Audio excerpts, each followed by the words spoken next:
Hello mayam boy channel ase taram nokchari ngasi jo anova video ama puduna lakchare ngasi gi video sidi aigi thamoi da yamna nungaitaba video ama oidene ado mayam video se loi pau yengminase mafam jida inaw no pi aiga punna leiminarambado ma yumda thoani manipur da magi exam ma laiye adana magi khudakta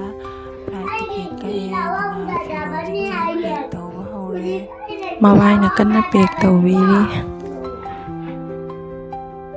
sina akoina leiriba mafam sida manungda nupi khakki oiba gym sanafam leiye aduda inaw pi su yaweibako na ma chatlani haibaduda gym mate singduna aroiboina party tawagi video ne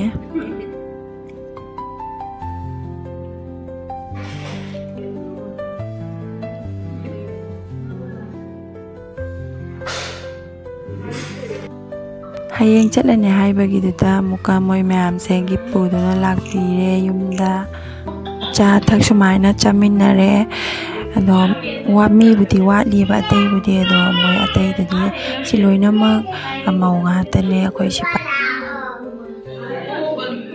eiduso angang tushana lakpa lawrupiye ana kumna kriboko ado isu moi se yamna nungaite inaw nupi na su yam nungaite moi thaduongadabase ado nungaitaba mayamdo losallaga haraw-haraw na nokna chaminare mayam video se loi fau yengminase inaw nupi na chatpagisu ai video se mathang yenghanjarake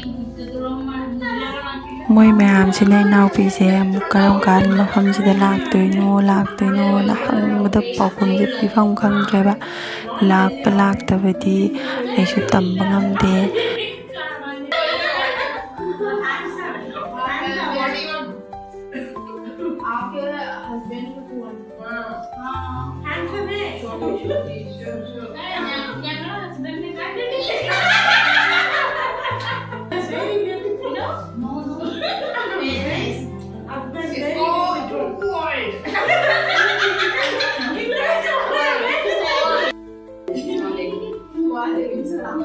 Didi singsisu amta nungaitrebako inaw nupisu haifam khangdana masu nungaitre aduna thoktabasu yadaba aduna moi mayamgi mawongse ubada aina amukka hena nungaitreba state amamda leibanina amu hanna unaroi khanbibada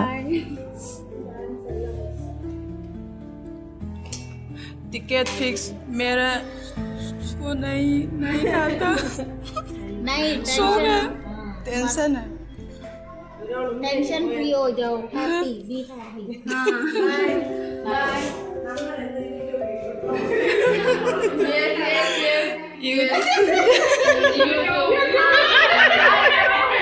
YouTube का blog है मगा वो दिन मेरा मरोजो ये face में flour हाँ ठीक है bye bye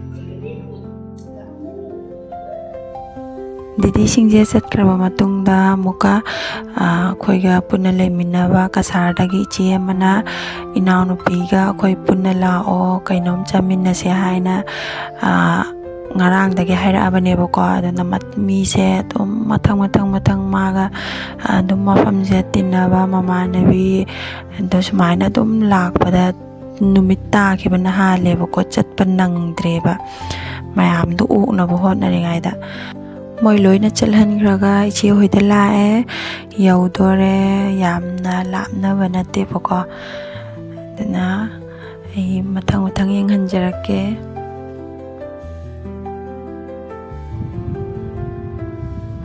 yausalle sigi quarter se oidoine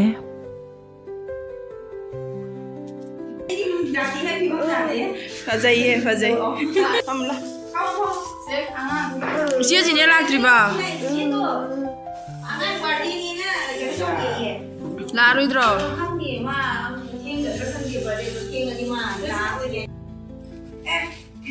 Asa ko so yam pubire he sina karino Pasta. Pasta. Moi mila era haure. Para khaido haure. Sona puroge. Asina kari momo. Chutney yaudre. Tapo yang pore agan sigilu. Chocolate ka chocolate. Kai pura. Ya. Chutney haba utoba. Sai ka kan pore ya. Iche chakhumda leire kaikai-no yam hauri mayam yenghanjarake sangom cha amasu loli aduga keli chana su ngauri samosa roll ne yam phajana haure sisu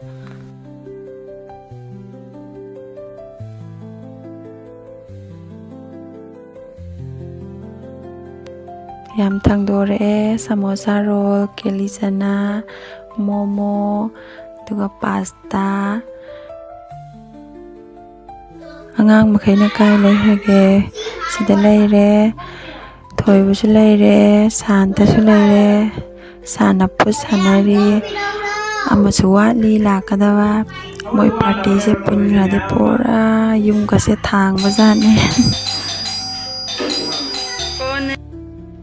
iche masula e manipur dagine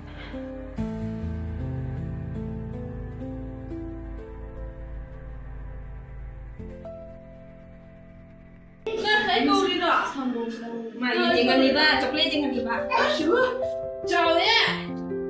Jauh ya. Kenapa tiba? Benci lagi coklat. Pastu bi. Jangan cumi lah itu kita berapa?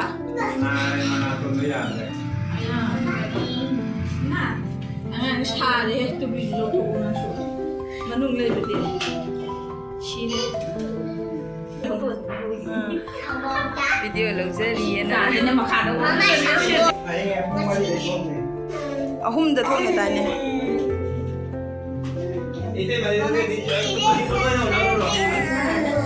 Ini bang. Ada di mari foto ada untuk saya. Mari foto besar ni lah. Ini sih benar dia. Mang balik lagi kita bilang.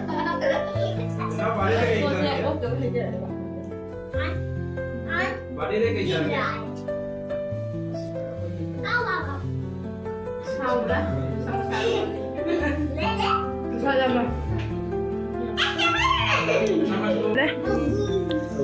chabasu loire amta bulli hamdre yam thina haure ano akhoi hoji yumda hallani yumda so thabak mayam leihowri buka magi firon pek tawdabasu watli aduga cha enjang su thongamdri buka adu singdo mu hallaga tawrudoine yum chatlagena thola'e ngasi ahingi pung ahum makai adumaina yumdagi airport da chattoinebako wabana su loire de wakhan nungaitabaga chadabaga tumdabaga pura loire isase adu magi ngasai piramba gift to adu mayamda unboxing tawjarage mayam kari yaurongge haibado mayam punna yengminnase mayam aigi video sibu like tawbiramo subscribe tawdriba ichalinaw singna subscribe tawsanbiramo mayam gi support to ne ina ngaijarise mayam na thauna hapiyo ano video puduna lakchege mayam sida leijare yamna phajaye ubada hekta pamba haibdu oye ayoina pahame yamna phajaye light thanabasu yauri manungse light thalagasu yenghanjarake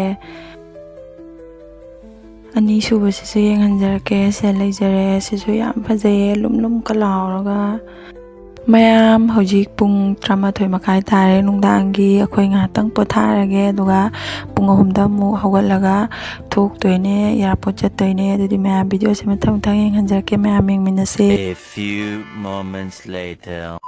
hojik akhoi naw pise airport da thindokpa chalane boka pung 3 ga minute nipa jale akhoi chakcha pe tumdre ngasi nungdangi akhoi adum hadi nuai tabai thakkanadana tumpham chafam khangdrebako chak sumta janadre tumju tumre hadi thu ani de loi loisan loire pung 3 daine akhoi loisan leije ꯒꯥꯔꯤꯁꯨ ꯂꯥꯛꯑꯒ ꯃꯈꯥ ꯂꯩꯔꯦꯕꯀꯣ ꯑꯗꯣ ꯑꯩꯈꯣꯏ ꯊꯣꯛꯑꯒꯦ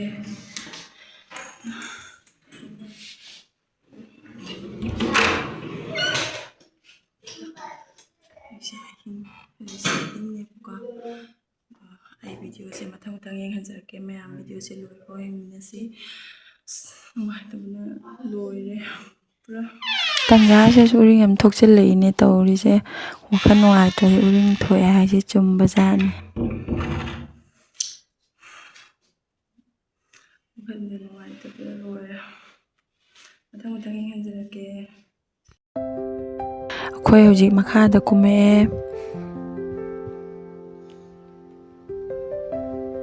ahingne pura kanagumbi amata udaba wane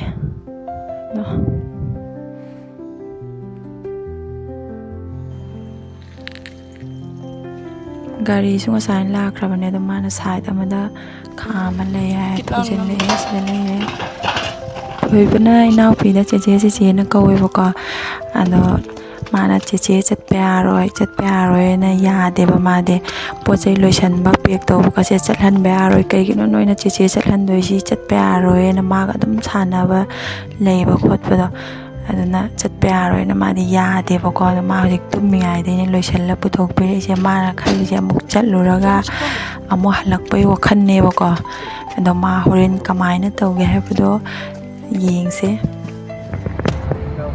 gari thorokpa hore mayam mafam se yam phajabane ado aidi pura loire na aidi kokse chikkat bana ado masu inaupi su khanje nungaitabana masu mangaga dum challe aisu dum kokse chikpagum ado wakhanje nungaitana challe bako ado mana asi nungdanggi chak yenjang se mana pambe yenjang thong bane ado masu sadre aisu mabai su mata sadre wakhanje nungaitabada leiminaramba kaubanina leiminaramaga sumaina chatkiba aise leiminaramba machin manaw tana khangane bako adona akhoi ge punna chatpori kem khalloidaba madi chathorani aduga aina halakpa matamda inaupi do leiramdragadi aise wakhanje nungairoidoine bako mana leiramba charamba singdo dum uraga ningsingaga wakhanje nungairoidoine ba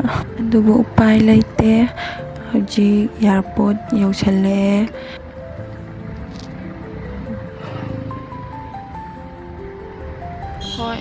airport yauchale akoina chaliba airport se indoor gi airport ne ado indoor dagi imphal phawa chatkidoine delhi da landing amuk tawramani aduga amuka delhi dagi imphal phawa chatkidoine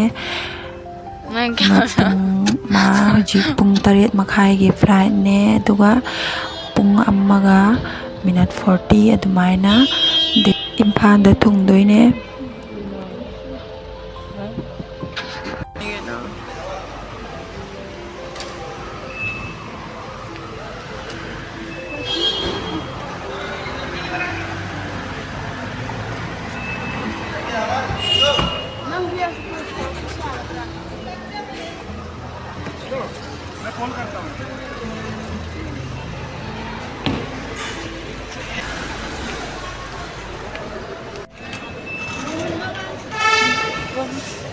Bye bye.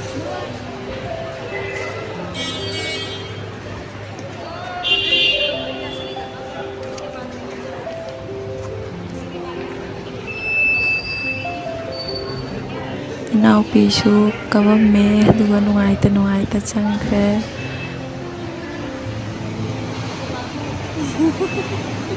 boarding pass paibagi video su tharae adudi akhoi amuk chatnaba tawrage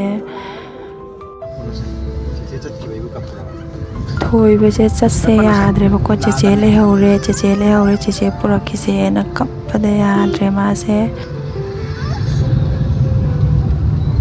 mai paisa piram badam ta piyu se nang cheche na su paisa piramin na cheche paisa piramin na tro kapura no yare thoibagi mawong se ubada imittagi pi taba khangawdre ko aduga inaupi so maji chatphang khangde haiba mo hallaga thu asira no khalle haiba ko mayam ꯎꯄꯥꯏ ꯂꯩꯇꯦ ꯂꯩꯃꯤꯟꯅꯕ ꯈꯛꯇꯅ ꯑꯋꯥꯕ ꯈꯪꯉꯤ ꯉꯁꯤꯒꯤ ꯚꯤꯗꯤꯑꯣꯁꯦ ꯂꯣꯏꯁꯤꯟꯖꯔꯒꯦ